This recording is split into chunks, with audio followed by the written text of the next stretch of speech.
오늘은 이제 열왕기상 18장 내용 이제 시작을 합니다. 우리가 잘 아는 대로 이제 열왕기상 18장에는 갈멜산에서 바알신과 그다음에 참 엘리야의 하나님 사이에 어느 신이 정말 참 하나님인가 참 신인가를 증명하는 그런 영적인 대결이 참 전개되는 그런 내용이죠. 참 그런 영적인 결투가 있는 그런 18장인데 이전에 이제 그 본격적인 영적인 결투 이제 대결 내용을 이제 말하기 전에 이제 오베아다라는 자가 이제 먼저 등장을 합니다. 참 그는 이제 우리가 이제 성경 내용을 쭉 읽어봤지만은 아하가 엘리야의 그 영적 대결을 갖다가 어떻게 보면은 중매했다 그럴까요? 연결고리 역할을 한 그런 자였다라는 것이죠. 이제 1절에 가면은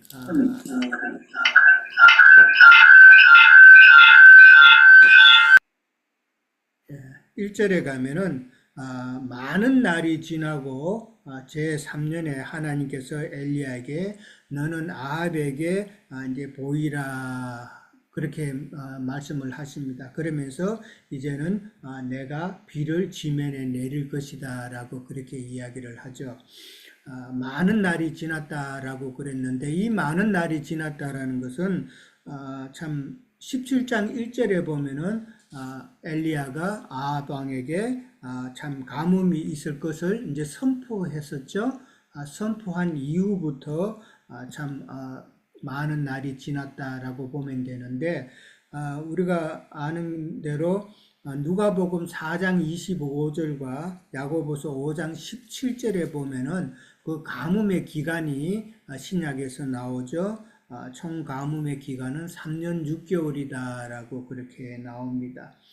그 3년 6개월이라는 것은 이제 어떻게 보면은 엘리야 선지자에게는 참 시험의 기간도 되고 또 훈련의 기간, 선지자로서의 훈련의 기간이 될 수 있는 기간이었다라고 이제 생각해 볼 수가 있고, 그 다음에 이제 아합 같은 경우에는 참 여전히 하나님을 대적하는 그런 불신앙의 시간들이었다라고 그렇게 생각해 볼 수가 있겠죠.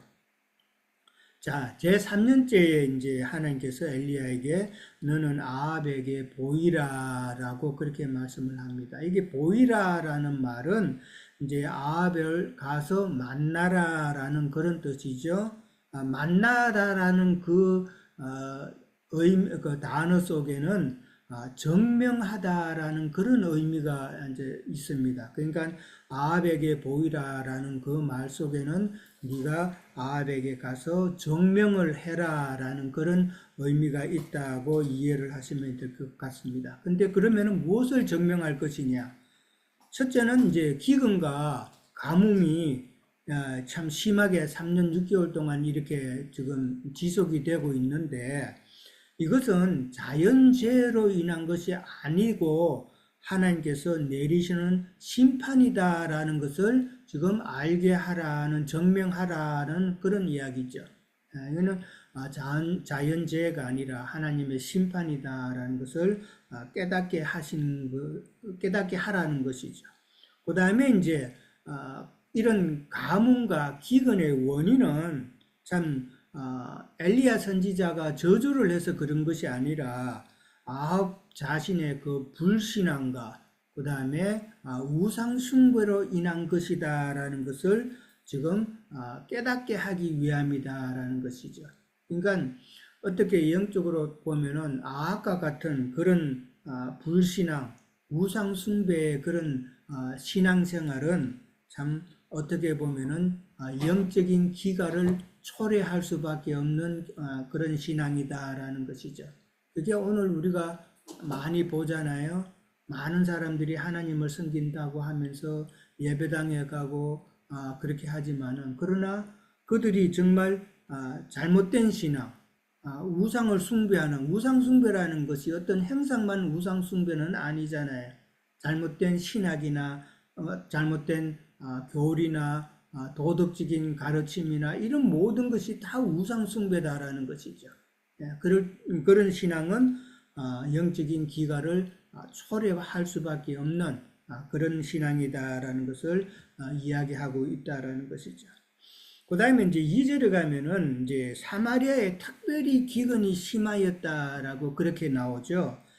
참 사마리아라는 것은 바로 북이스라엘의 수도로서 어떻게 보면은 바알 신앙의 중심지가 되는 곳이죠. 그러니까 바알 신앙의 중심지가 되는 그곳이 특별히 기근이 심하였다라는 말은 바알이라는 것은 우리가 잘 알잖아요. 풍요의 신이잖아요. 많은 것을 내주는 그런 신이다라고 하는데, 풍요의 신이 있는 그곳에 기근이 심하다라는 것은 참 말이 안 되는 거죠. 그들의 입장에서 봐서는 결국은 바알 신은 거짓 신이다라는 것을 스스로가 증명하고 있다라는 것을 이제 우리는 생각해 볼 수가 있죠. 오늘날 세상 교회는 정말 부자죠. 최근에 형제님이 마태복음을 이야기하면서 부자 청년을 이야기했는데 돈이 부자가 아니라 참 율법 지식의 부자죠. 오늘날 세상 교회에는 너무나도 많은 교리나 신학이나 이런 것들이 너무 많잖아요. 그런 면에서 보면은 그들은 다 정말 부자들이죠. 부자들이고 또 세상적으로도 또 물질이 좀 너무나도 많이 있잖아요. 그런 자들은 다 영적 기근이 심할 수밖에 없는 그런 상황이다라는 것이죠.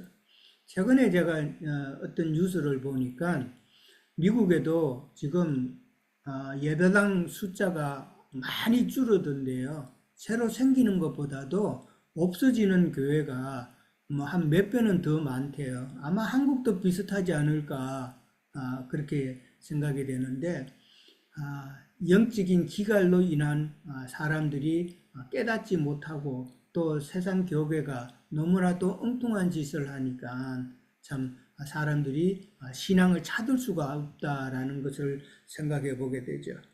참 이러다 보면은 정말 얼마 안 가서 완전히 유럽과 같은 그런 모습이 미국이나 한국은 좀 어떨는지 모르겠지만 미국 봐서는 그런 이 시간이 곧 오지 않을까 생각을 해 봅니다. 자, 3절에 갑니다. 3절에 가면 이제 아합 왕이 왕궁을 맡은 자 오바다를 불렀다라는 내용이 나옵니다.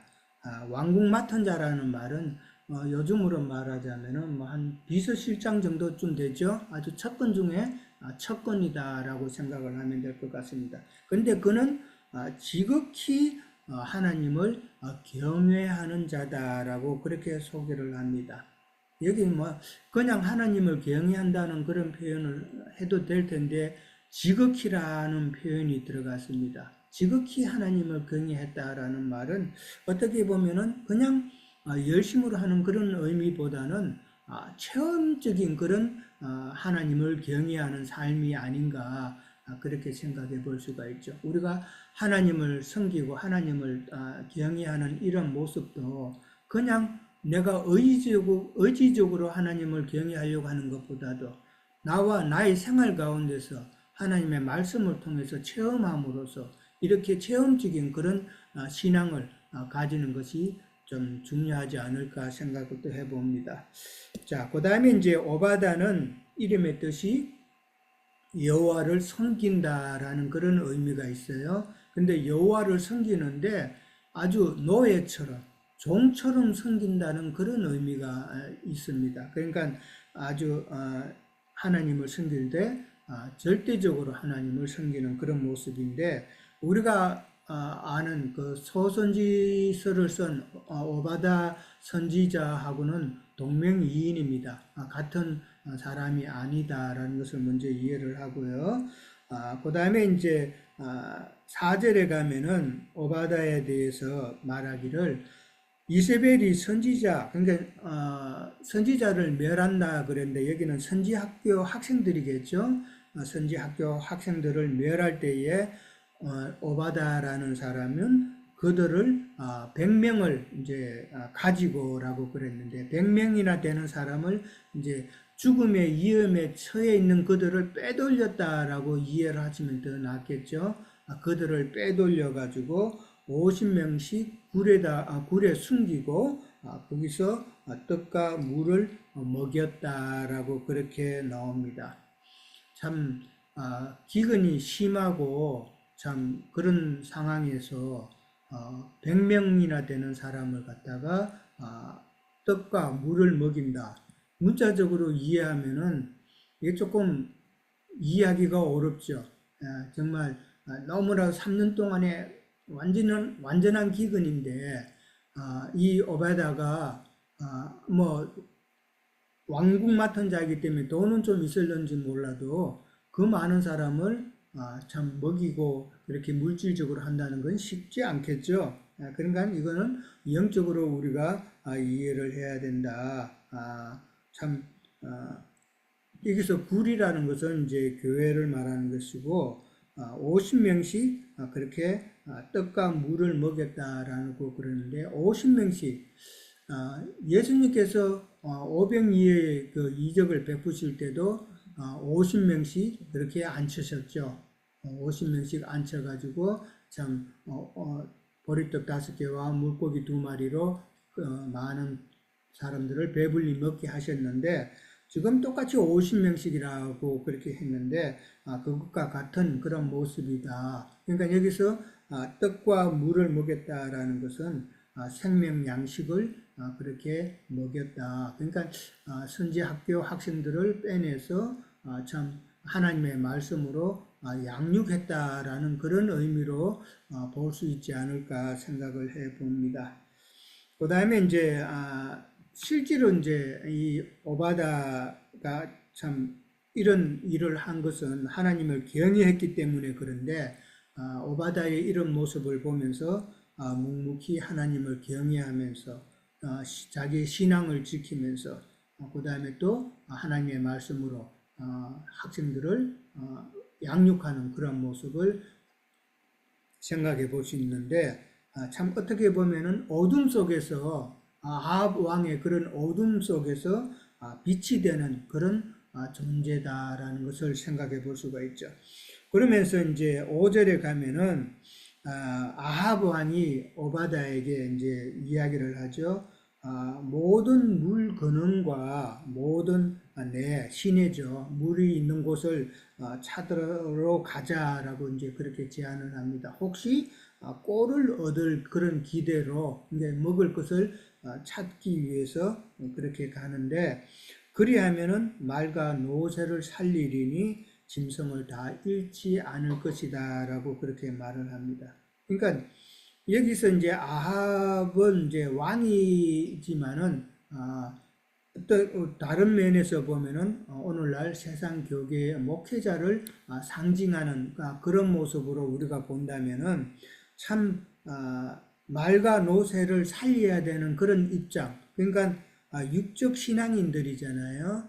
그 육적 신앙인들이 지금 영적인 기가를 맞아서 지금 다 죽을 형편이다라는 그런 것을 좀 이야기하고 있다라고 볼 수가 있죠.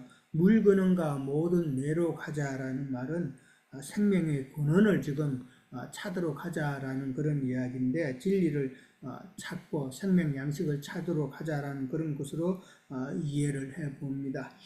근데 이제 6절에 가면 이제 두 사람이 이제 가게 되는데 땅을 나누어서 아합 왕은 홀로 이 길로 가고 오바다는 홀로 저 길로 갔다라고 이제 그렇게 나옵니다.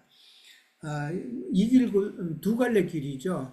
같은 참 하나님을 믿는다고 하면서 하는 그 신앙의 두 갈래 길을 지금 표현하고 있지 않는가 그렇게 봅니다. 근데 참 믿는다고 하면서 신앙의 길을 가지만은 전혀 지금 각자 따로 가고 있다라는 것을 우리가 한번 생각해 봐야 되는 것이죠. 성경에 보면은 넓은 길과 좁은 길이 있는데 우리가 이 부분은 너무나도 잘 알죠. 아합 왕이 가는 그 길은 아마 넓은 길일 것이고 오바다가 가는 그 길은 좁은 길이 아닐까 생각을 해봅니다. 그런데 그 좁은 길로 가는 자는 참 심히 적다 그랬는데 거의 부정이죠. 그 길로 가는 사람은 너무나도 없다. 참 오늘날 우리가 이 말씀을 다른 사람한테 나누려고 이렇게 시도를 하면은 벌써 그들은 완전히 종교인이 되고 완전히 세속적인 그런 타락한 신앙인이 되어버려가지고 우리가 전하는 말을 전혀 이해하려고 하지도 않고 들으려고도 하지 않고 그저 색안경을 끼고 벌써 딱 자기 나름대로 판단을 해버리죠. 비판하지 마라 그랬는데 그들은 자기가 잘못된 것은 깨닫지 못하고 지금 우리를 비판하고 있는 그런 모습을 봅니다. 그 다음에 이제 7절에 가면은 이제 오바다가 이제 길을 가고 아합도 자기 길을 따로 가죠. 그런데 오바다가 이제 길을 갈 때에는 이제 엘리야를 만나는 길이 됩니다. 그 길은 엘리야를 만나는 길이 된다라는 것이죠. 그러니까 오바다가 가는 그 길이 바른 신앙의 길이다라는 것을 암시로 그렇게 알려준다라는 것이죠. 근데 엘리야를 만났는데 오바다가 엘리야를 알아봤다 그랬습니다. 그리고 내주 엘리야여 당신이니까 그렇게 이야기를 합니다. 내주 엘리야라는 말은 참 내 하나님 엘리야 그런 의미라기보다는 하나님이 함께 하시는 엘리야라는 그런 의미로 이해를 하면 되겠죠. 참 근데 이 엘리야를 오베다가 참 알아봤다라고 그렇게 이야기를 합니다. 열왕기하 1장 8절에 가면은 엘리야는 털이 많은 자라고 그렇게 소개를 합니다. 그러니까 이 오바다가 엘리야에 대해서 들었을 때에 아마 털이 많은 자라고 들었는지는 모르겠지만은 털이 많은 자였기 때문에 알아본 건 아닌가. 근데 이제 엘리야와 연결해서 우리는 항상 세례 요한을 이제 생각을 하죠. 세례 요한도 약대 털옷을 입었다라고 이제 그렇게 이야기합니다. 그러니까 공통점이 있죠. 약대 털옷을 입은 세례 요한과 그 다음에 아주 털이 많은 엘리야의 그 모습. 이게 털이 많고 약대 털옷을 입었다라는 말은 부정한 짐승의 옷을 입고서 그렇지만은 순종하여서 충성된 하나님의 일꾼이 된 하나님의 사자가 됐다라는 것을 의미하는 그런 모습이다라는 것이죠. 그 다음에 이제 오바다를 만난 엘리야가 오바다에게 참 8절에 가면은 하나 부탁하는 내용이 있죠. 내가 이제 아합을 만나야 되니까 아합에게 가서 나를 만나게 하라라고 이제 그렇게 이야기를 합니다. 그 말을 들었을 때에 참 엘리야의 그런 요청에 오바다가 상당히 두려워하는 내용이 9절부터 쭉 나옵니다. 두려워하는 이유는 이제 10절부터 12절에 나오죠. 그러면서 오바다가 두려워하면서 하는 말이 내가 무슨 죄를 범하였기에 나를 아합의 손에 죽게 하느냐라고 그렇게 이야기를 합니다. 상당히 좀 두려워하는 그런 표현이죠. 그러면서 이제 10절하고 12절에 보면은 아합이 사람을 보내어 가지고 엘리야를 찾기 위해서 그러니까 수배령이 내린 상태죠. 수배령이 내린 상태에서 이제 많은 여러 나라에게 사람을 보내어 가지고 참 찾게 만들었죠. 엘리야를 찾게 만들었는데 그러나 이제 찾지 못하게 되면은 아합 왕에게 이제 아합이 수배령을 내려서 그렇게 찾고 있으니까 만약에 찾지 못하면은 맹세까지 하게끔 그렇게 했다라는 것이죠.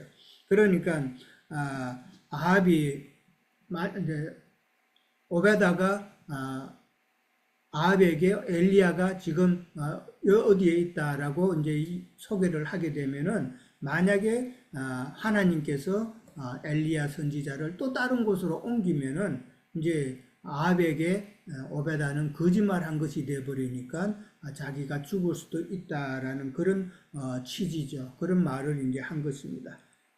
그러면서 오베다가 당신의 종은 그러니까 자신이죠. 어려서부터 여호와를 경외하였고 이세벨이 선지자들을 죽일 때에 100명을 자기가 굴에서 떡과 물로 먹였다라는 그 사실을 또 이제 이야기를 합니다.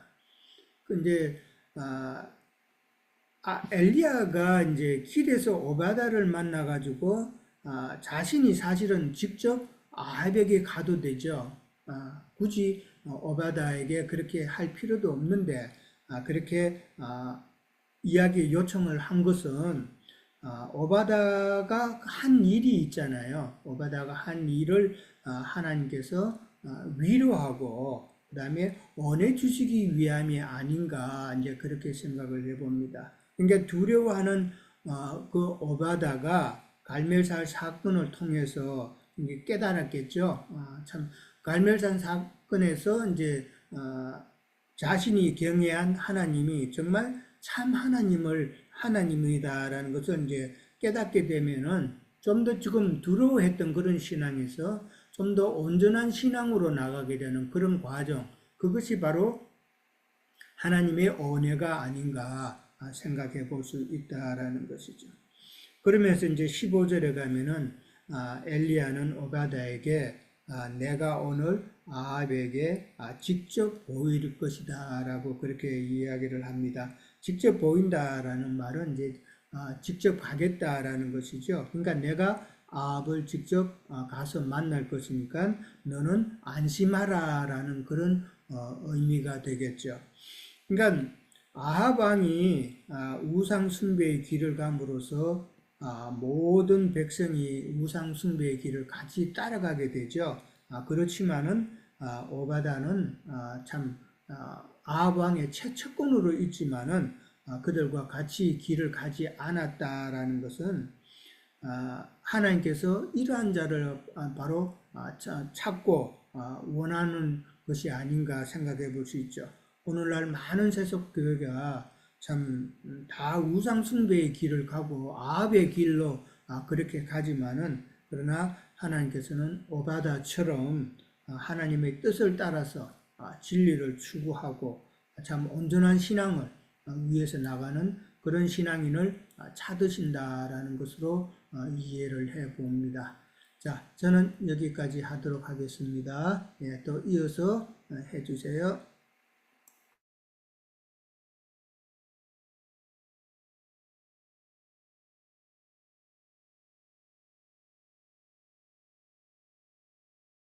오늘 다른 분들도 많이 들어오셨는데 뭐 순서 지킬 거 없이 하죠. 박영진님 하셔도 되고. 예, 짧게 얘기하자면은, 지금 엘리야 선지자하고, 그 다음에 아방, 그리고 이제 18장 19절에서 보면은, 어, 바알을 숭배하는 450명의 바알의 사제들과 아세라 선지자를, 그러니까 아세라상을 숭배하는 그 선지자 400명을 갖다가 총 다 해서 850명으로 지금 얘기하고 있습니다. 자, 그런데 이제 우리가 이제 흔히 말하기를 성경에서 보면 바알이라든지 아세라 이런 우상들이 있는데 이런 우상들을 갖다가 이스라엘 백성들이 실제로 숭배를 했는가 이 부분에 대해서 이제 생각해 보려고 합니다. 실제로는 하나님은 만유시고 모든 것 위에 모든 것인데 이들이 생각할 때는 인간의 틀에 하나님을 갖다 자꾸만 가두려고 하는 인간의 그 죄악성이 실질적으로 작동되는 걸 알 수가 있습니다. 그래서 인간 틀에 가둔 그 하나님이 바알이거나 아니면 그 짝인 아즈라를 갖다 지금 의미하고 있는 것이 아닌가라는 생각을 해봅니다. 때로는 어떤 말씀을 갖다 볼 때에도 그 말씀이 이렇게 보면 이렇게도 보이고 저렇게 보면 저렇게도 보인다는 걸 우리가 이제 알 수가 있고요. 그런 관점에서 어, 많은 오류에 빠지는 거를 갖다가 알 수가 있습니다. 그래서 신앙인들의 자세가 성경을 갖다가 그 어떤 말씀을 하나님께서 깨달은 만큼 또는 주어진 만큼 인간은 그것을 갖다 증거하게 돼 있고, 그리고 그 깨닫지 못한 나머지 90%이 부분에 대해서는 항상 여지를 남겨둬야 되는데, 말씀을 그 깨달은 그 10%의 말 가지고 성경 전체를 다 끼워 맞추려고 하는 속성들이 작용이 된다는 걸 알 수가 있어요. 그런 그 확실하지 않은 어떤 것들을 이 성경에서는 그 각자의 틀에 맞춘 우상들이다라고 지금 표현하고 있는 것으로 보여집니다. 그래서 성경을 갖다 다 안다라고 하면 그 사람은 틀림없이 적그리스도나 거짓 선지자로 나아갈 수밖에 없다라는 걸 알 수가 있습니다.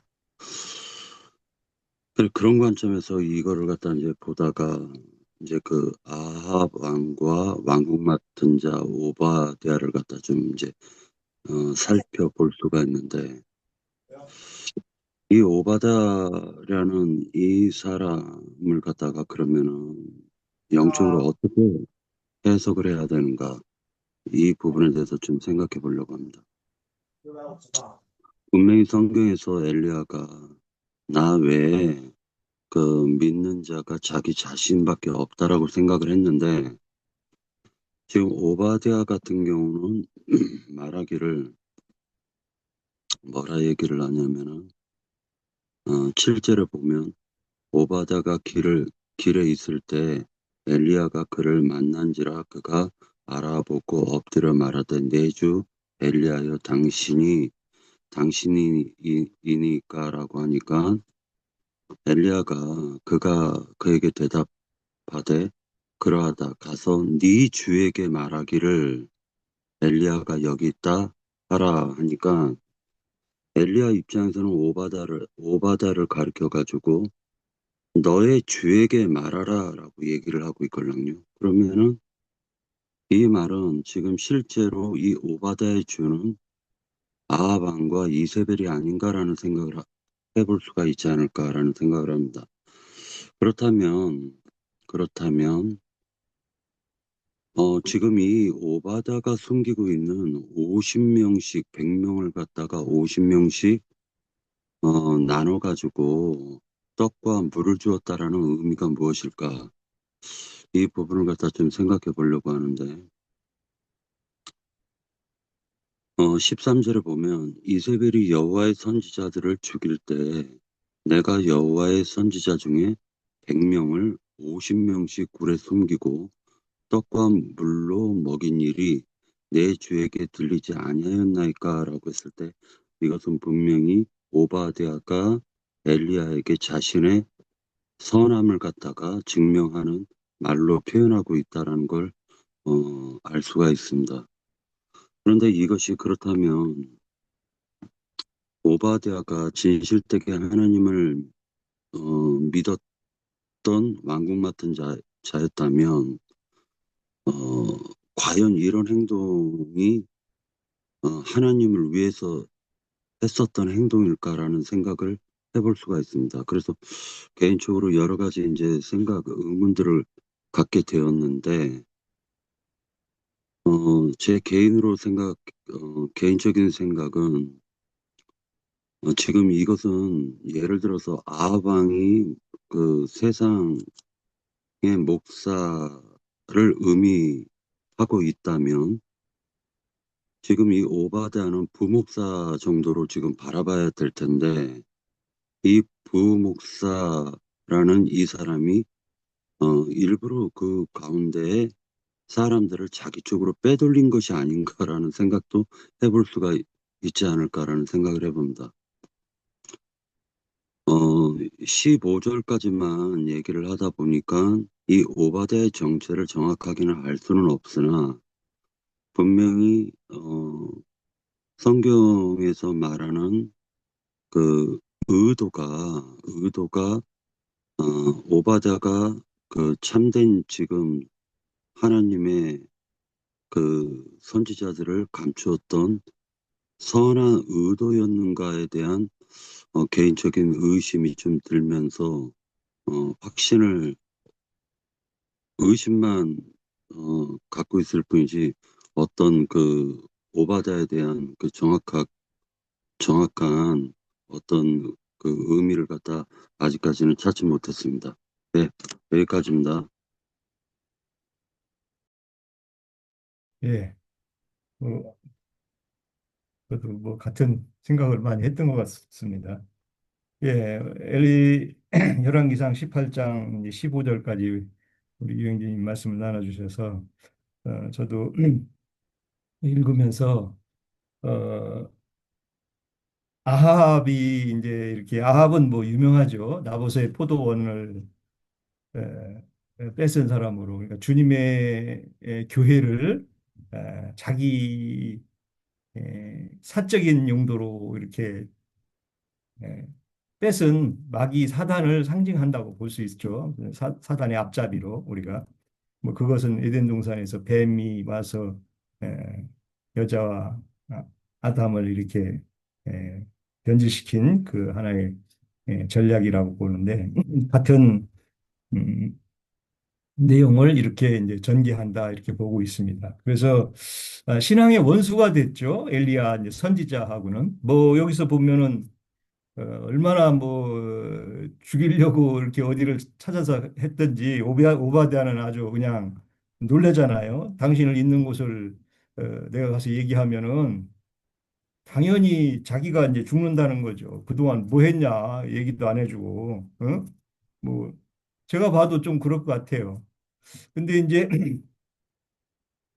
오베아다는 이제 숨은 일꾼으로 우리가 상징해서 저는 이제 이렇게 봤는데 뭐 제 생각이 또 맞는지는 모르겠습니다. 다들 같이 나눠볼 때 그 신약에서도 아리마대 요셉이라고 있었죠. 그 요셉은 그, 이렇게 그 공회원으로 이렇게 있으면서 예수님을 따르지는 않았지만 뭐 저녁에나 이렇게 와서 만나보고 또 그 니고데모도 유명하죠. 예수님 죽었을 때들 다들 이렇게 그 장사 지내는 것에 합해서 시체를 가져다가 이렇게 요셉하고 했는데 이제 이런 신앙을 좀 저는 뭐 이렇게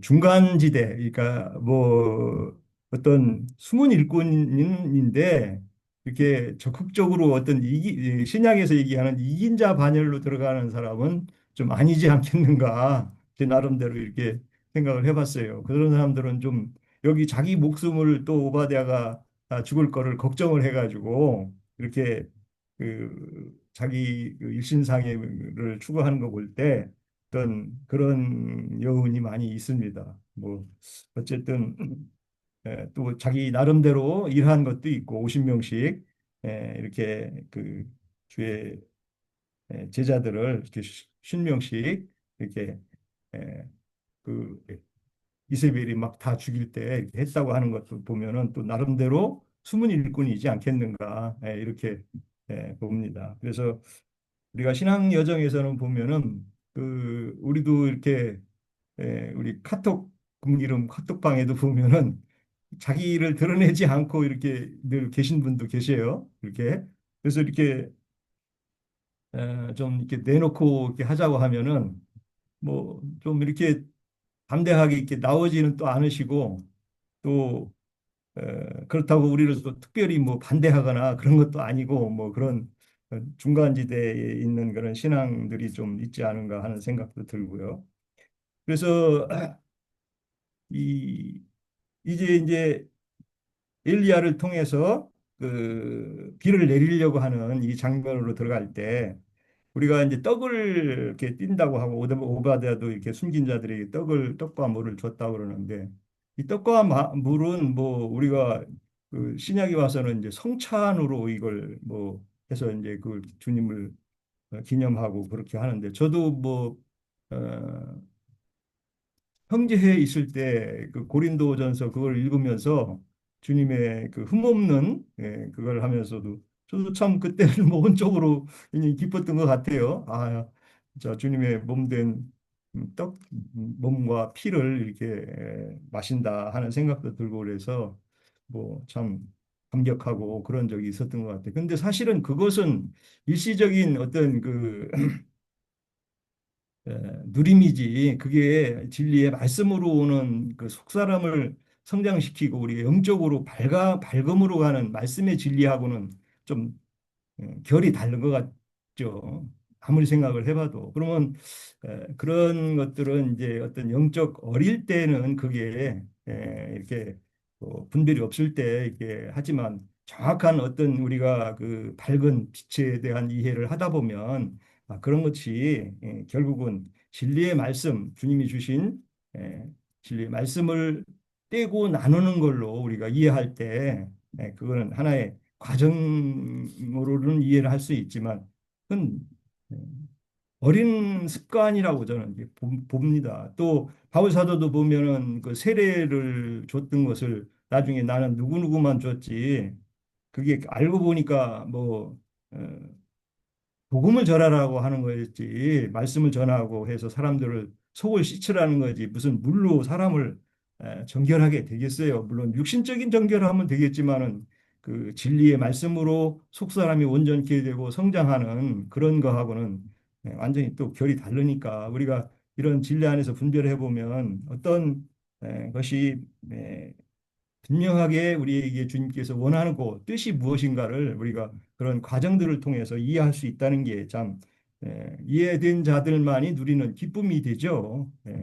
그래서 이런 그 어중간한 신앙에 있는 상태에 있는 사람들도 있고 또 아, 빛과 어둠을 정확하게 나누는 굽이 갈라진 사람들과 또 우리가 이게 분별해 보면 완전히 굽이 갈라진 사람들은 가인의 길을 가는 이런 그 아합 왕의 그런 그 자기 그 어, 욕망과 세상의 어떤 그런 것들로 점철되어 있는 세상의 축복으로 점철되어 있는 분들하고는 당연히 적대 관계가 형성될 수밖에 없는 거죠. 왜? 그런 것들을 우리는 정죄하고 또 하나님 뜻이 그게 아니라고 얘기할 때 그들은 어, 당연히 우리하고는 뭐 세상에서는 진리를 따라가는 사람들을 뭐 이단이라고도 하는데 또 물론 세상에 또 흉한 이단들도 있죠.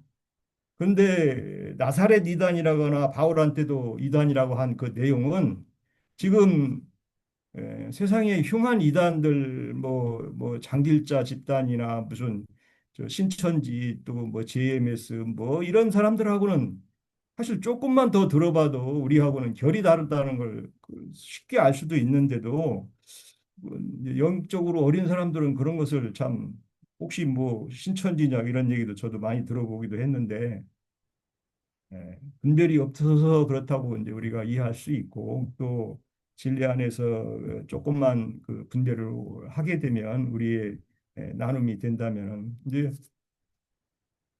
마침 또 AI 그것을 와가지고 저도 이제 여러 군데로 이렇게 보내고 이렇게 하는데 뭐 한두 명씩 연락이 와요. 그거 어떻게 만들었냐. 또 참 이해하기 좋더라. 뭐 하여튼 좋은 반응도 되는데 어쨌든 결과를 좀 기대하는 바가 있습니다. 우리가 진리 앞에는 늘 대적하는 이 엘리야에 대적하는 그 아하 왕이 있듯이 우리는 세상에 이렇게 심취해서 세상 영광으로 하나님을 믿는 이런 자들하고는 원수 관계가 당연히 형성되는 게 우리의 신앙 노선이라는 것을 저는 이렇게 봅니다.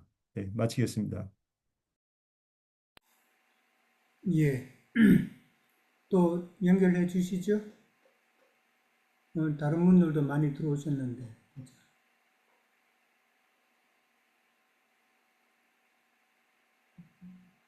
우선 이제 그 엘리야 선지자의 어떤 등장을 보면 이제 북이스라엘의 아합 왕이 이렇게 등장하면서부터 이제 같이 그 반대편에 이제 하나님 편의 사람을 이렇게 세우는 모습을 봐요.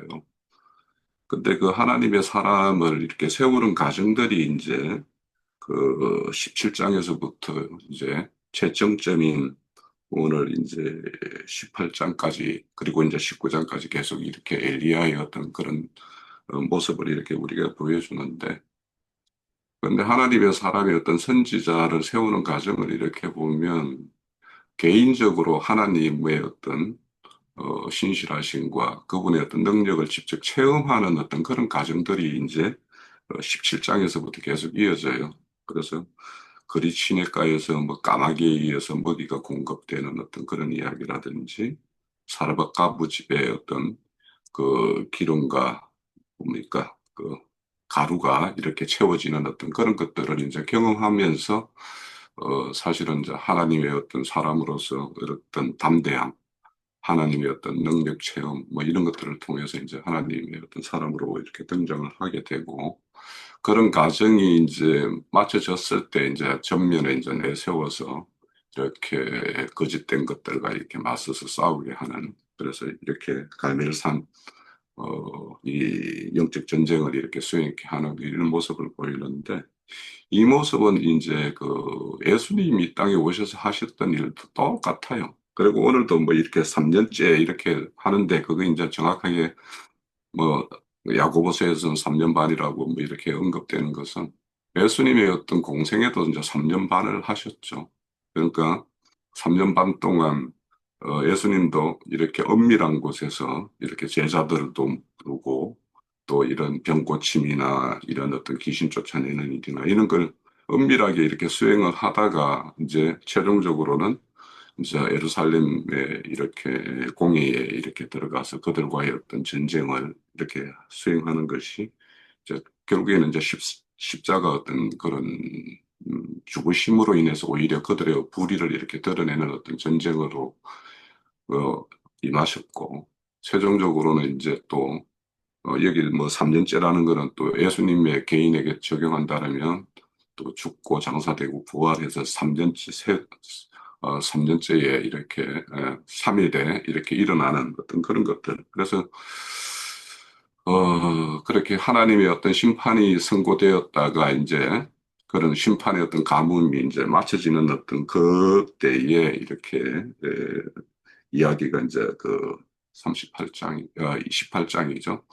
그래서 실질적으로는 이제 온전한 가뭄이 이렇게 마치는 것은 그 바알 선지자와 아세라 선지자들의 어떤 그런 거짓된 것들을 이렇게 에, 처단되는 그것이 이제 결국에는 가뭄이 맞춰지는 것이고 그것이 이제 또 이렇게 그들에게는 생수의 어떤 비가 이렇게 내려지는 것이기 때문에 그래서 이야기 스토리는 엘리야의 어떤 그런 사역의 모습은 예수님의 어떤 사역의 모습이고 또 예수의 어떤 그 길을 따르는 어떤 제자들이 또한 이렇게 세워지고 그 일을 가는 어떤 그런 것과 똑같다라는 생각이 좀 이렇게 들었어요.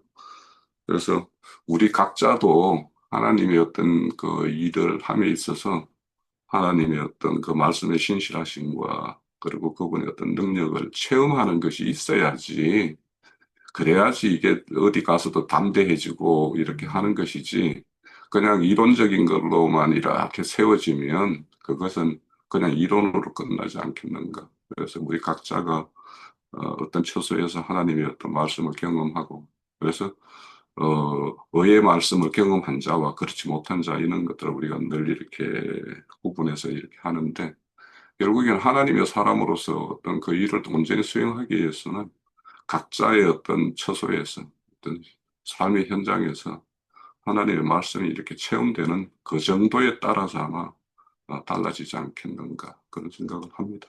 예. 예, 예, 제가 이어가겠습니다.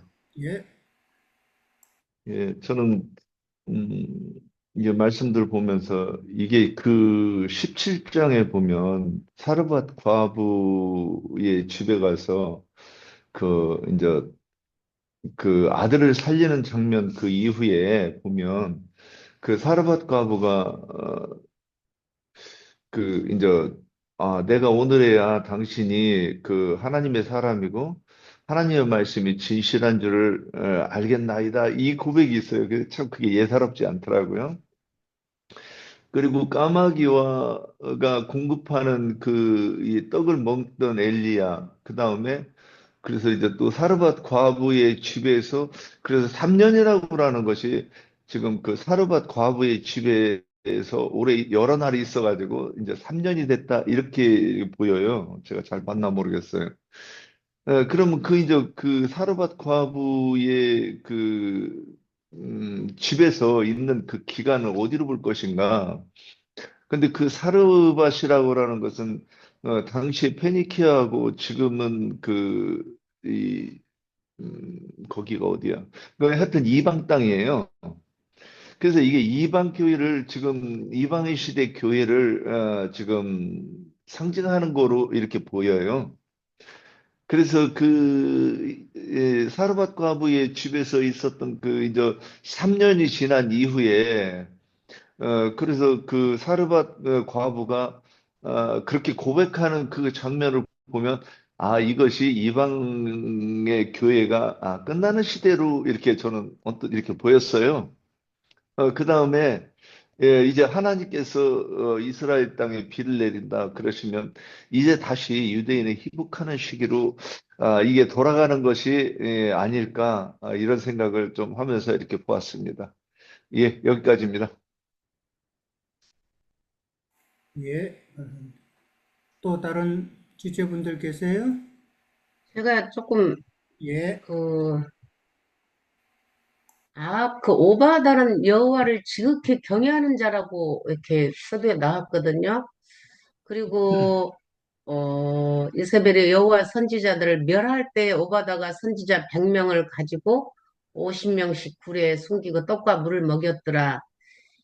이제 여기서 조금 걸리고 그 6절에 보면 그 5절에 아합이 오바다한테 그랬잖아요. 모든 물 근원과 모든 내로 가자. 혹시 꼴을 얻으리라. 그리하면 말과 노새를 살리리니 짐승을 다 잃지 않게 되리라 하고 두 사람이 두루 다닐 땅을 나누어 아합은 홀로 이 길로 가고 오바다는 홀로 저 길로 가니라 해서 저는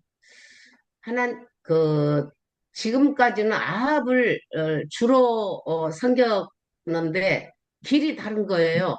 그 바울과 바나바가 어떤 그 다툼으로 인해서 길이 갈라졌던 것이 조금 생각이 나요. 그러는데 여기서 아합은 홀로 이리로 가고 오바다는 홀로 저 길로 갔을 때 오바다가 가는 길에서 엘리야를 만난 거예요. 전 그게 조금 이제는 길 노선이 틀리다. 이 사람은 아합 밑에 있던 사람이지만은 겉으로는 아합을 섬기나 속으로는 주를 경외하는 자였기 때문에 자기가 이제 아까 박 형제님은 그 굴에 먹고 떡이는 것을 조금 그런 쪽으로 봤다면 저는 왜 그 사람한테 주라 하면서 선지자들을 굴에 숨기고 떡과 물을 먹였을까? 그게 좀 생각이 들어요.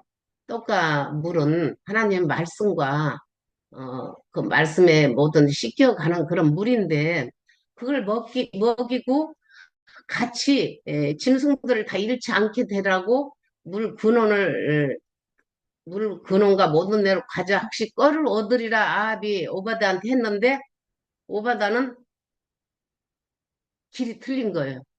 길이 틀렸을 때 저는 보면서 우리가 이제 겉으로는 그 아합을 섬기지만은 속에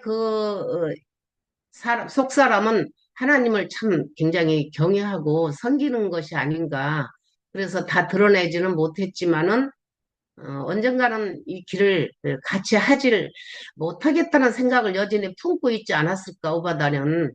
그래서 길을 갔을 때 마침 엘리야를 만난 거잖아요. 만약에 아합과 같은 길을 갔더라면 엘리야를 못 만난 거잖아요, 선지자를.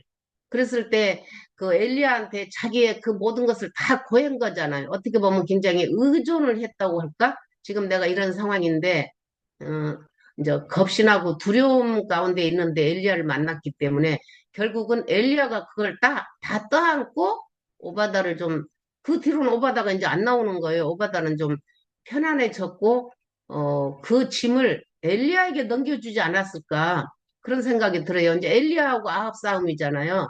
그래서 저는 좀 그게 조금 모르겠어요. 제가 생각했던 것이, 저는 그렇게 생각을 하는데, 이제 이게 어떻게 흘러가는지는 잘 모르겠어요.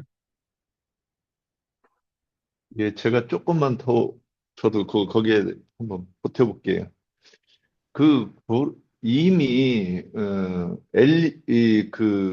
저는 거기 오늘 이제 이 말씀 보면서 좀 고민스러웠던 게, 아합이 짐승을 살리려고 물을 찾으러 다닌다?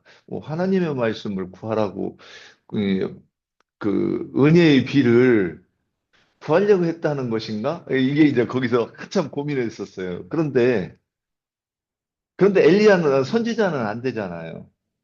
그러니까 하나님의 선지자나 하나님의 섬기는 종들은 다 잡아 죽이잖아요. 그러니까 그러니까 비도 다른 비를 구했다. 이렇게 이해를 해야 되는 것이고, 그리고 그때에 오바댜가 그 100명의 그 선지자를 숨겨두고 떡과 물을 공급했다고 하는 거는 이미 그 전부터 이 아합과 다른 길을 갔다는 거죠.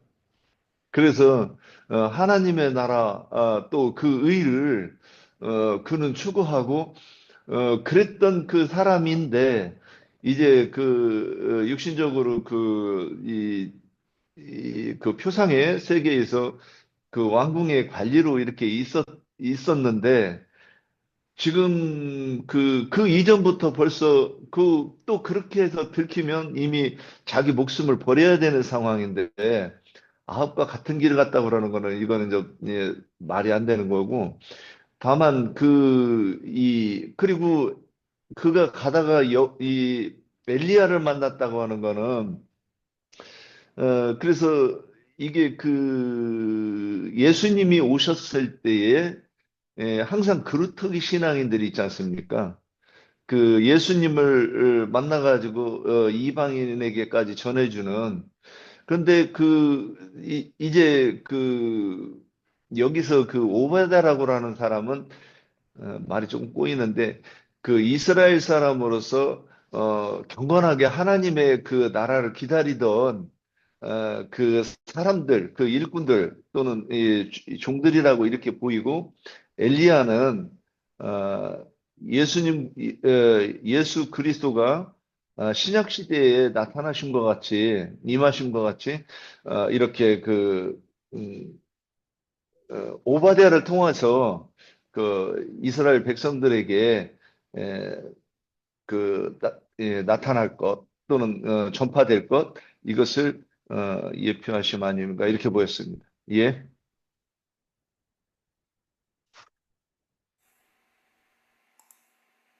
예. 또 다른 말씀하실 분이 있으세요? 그럼 이제 우리 장로 형제님 정리를 좀 해주셔야 될 것 같으네요. 예. 저도 오바다에 대해서는 우리 형제님들한테 성경이라는 것은 모두 연결성이 있고 흐름이 있다. 내가 이런 것을 기회가 있을 때마다 강조하는데 오바댜라는 그 아합 왕 때 왕궁 수비대장, 왕궁 맡은 자다. 그런데 아합 왕의 왕궁의 수비대장이라는 말이죠. 그 사람은 엘리야가 선지자를 자기 하나만 남고 다 죽었다. 다 죽였다. 이렇게 하나님 앞에 이제 탄식을 할 때 하나님께서 너 왜 네가 알지 못하는 바알에게 무릎 꿇지 않은 7천을 내가 간수하고 있다라고 말씀을 주셨어요. 그런데 그때 당시 엘리야는 하나님이 보낸 종선지자는 나 하나밖에 안 남았다라고 생각을 하고 있거든요. 그게 이제 하나님 말씀 맡은 종들의 큰 실책이고 오류를 범할 우려가 많다는 것을 보여주는 거예요. 혹시 우리 형제님들 중에 말씀이 자꾸 깨달아지고 그러면 하나님은 이 시대에 나한테만 말씀하신다 이렇게 그렇게 되면 이만희가 되고 장길자가 되고 뭐 이언내가 되고 그러는 거예요.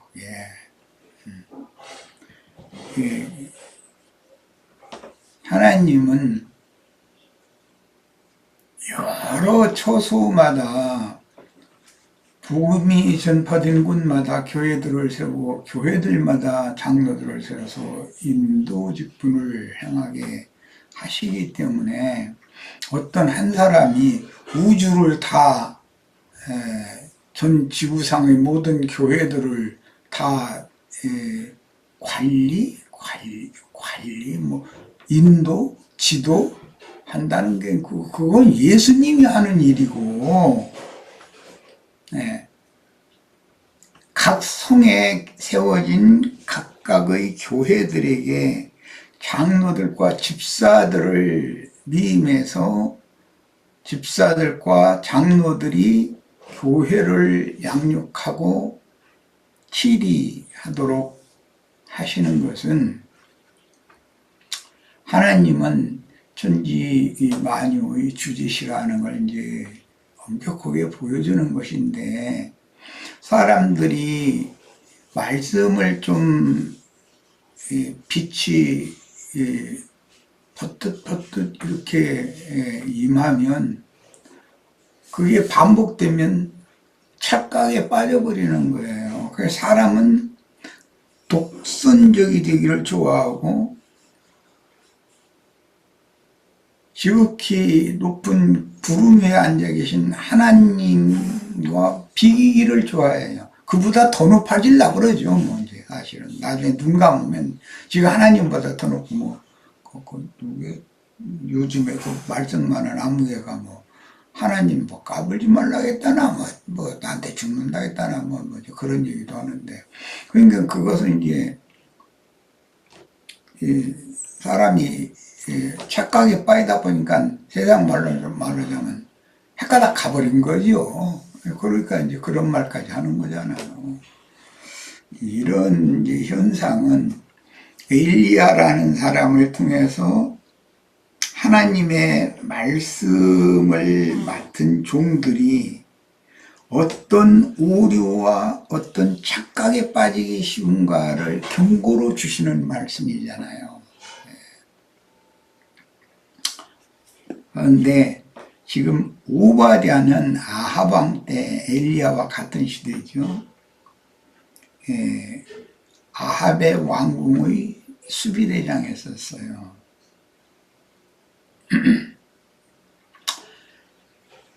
그는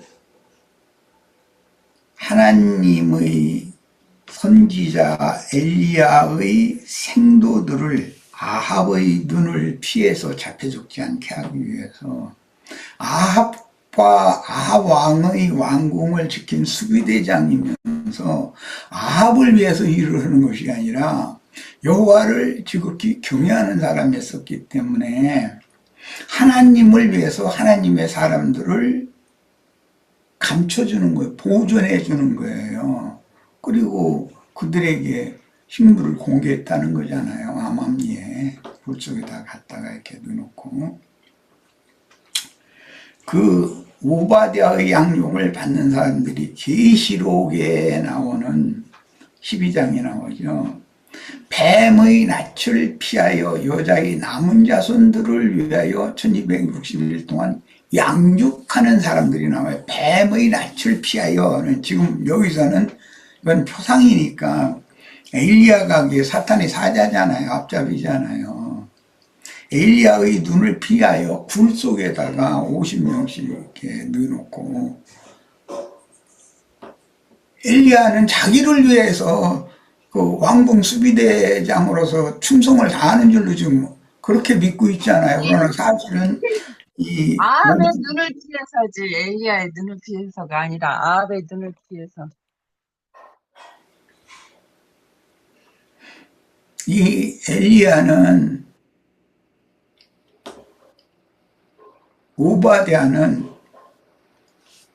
아합의 눈을 피해서 아합의 왕궁 맡은 종으로서 아합에게 충성하는 것이 아니라 여호와께 지금 충성하는 거예요.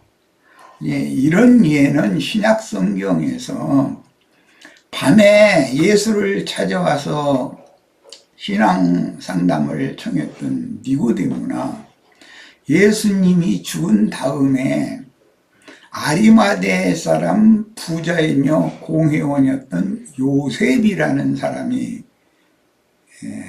대표라고 할 수 있어요. 그런 사람들은 그때 당시 유대교의 고위직에 있는 사람들이잖아요. 공회원들이니까. 그럼에도 유대교인들과 한패가 아니에요. 속으로는 예수 편인 거예요. 이런 사람들이 오늘도 기독교 안에는 감춰져 있다. 기독교가 이게 뭔가 잘못 가고 있다라는 것을 마음속에서는 이미 그 신앙으로는 알고 있기 때문에 거기에 몸을 담고 있어도 기독교계의 하나님을 섬기는 게 아니에요. 그에게 계시된 참 하나님을 섬기는 사람이란 말이에요. 이 사람들이 바알에게 무릎을 꿇지 않은 엘리야가 모르는 감춰진 실천을 보존하는 사람들이라는 거예요. 우리는 어떤 말씀을 읽을 때 나에게 뭘 깨닫게 해주셨다 해가지고 내가 재림주가 되고 내가 하나님이 되고 이런 쪽으로 빠져나가기가 너무 쉬운 약점들을 다 가지고 있단 말이에요. 주님이 쓰시던 사도들도 다 그런 약함을 가지고 있었어요. 그런 약점을 마귀가 파고드는 거예요. 인간의 약점을.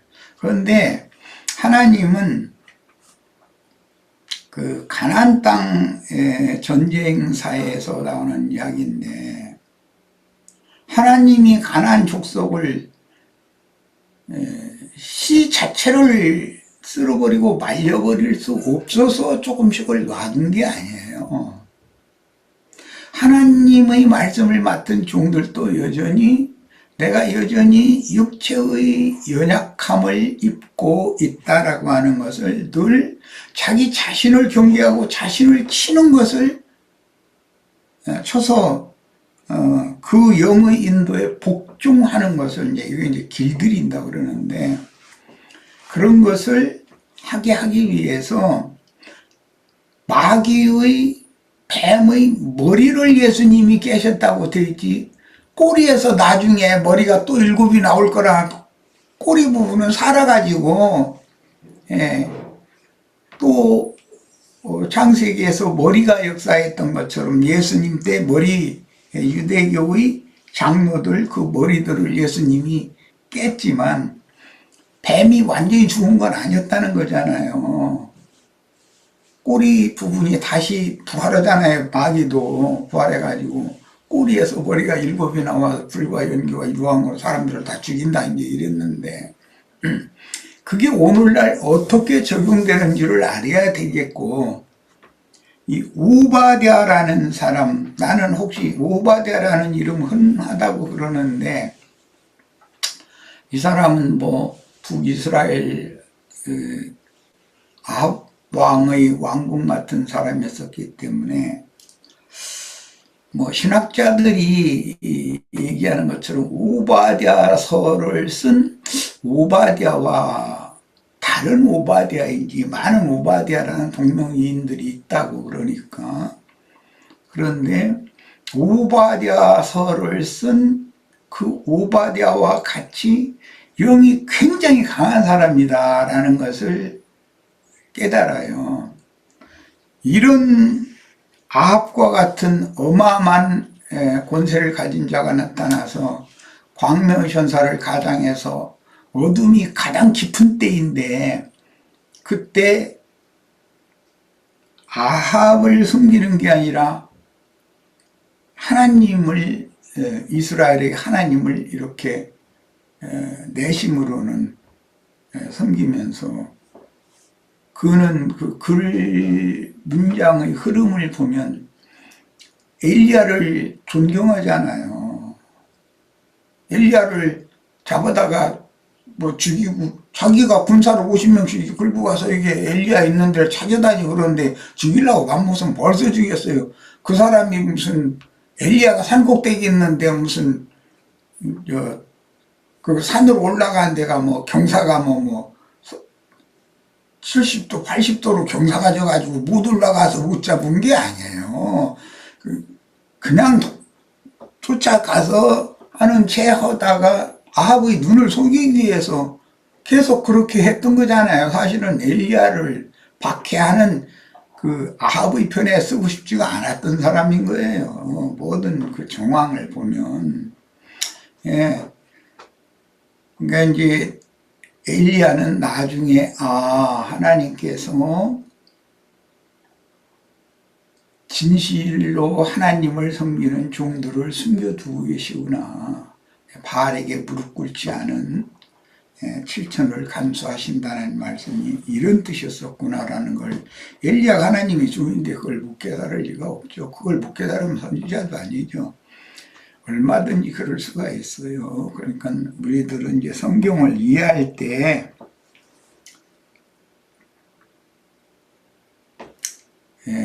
하나님을 반대하는 자들인 기독교계에 속한 자들이라고 해서 다 사탄의 사자들이다라고 그렇게 싸잡아서 몰면 안 된다.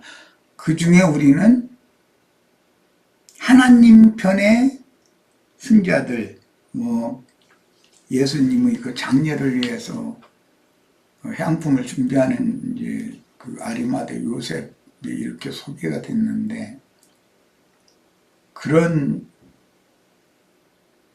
기독교계에 속한 것이 아니고 사실은 진실한 순수한 신앙을 추구하는 어떤 무리를 조금씩 모아서 뱀의 낯을 피하여 양육하는 어떤 종들이 지구상에 어딘가는 다 숨겨져 있다는 걸 우리는 반드시 믿어야 된다는 거예요. 말씀이 이렇게 돼 있으니까. 우리 혹시 뭐 우리만이 구원이고 우리한테 와야 구원이고 뭐 이런 식으로 잘못 나가면 안 되는 거예요. 하나님은 복음이 전파되는 모든 것에 당신의 종들을 세우시기 때문에 이런 것을 우리가 믿고, 때가 되면 서로 초대하고 서로 연락하고 상합할 수 있는 어떤 문, 그런 길, 이런 것들을 열어주시기를 위해서 기도할 뿐이죠. 마치겠습니다. 예, 감사합니다. 예. 자, 오늘은 많이 참석하셨는데, 다음 주에는 29절까지 하도록 하겠습니다. 예, 오늘 수고하셨고요. 오늘 저기 예, 의왕의 가정교회를 인도하시는 이영화 형제한테 이 줌 집회 초대를 개인 카톡으로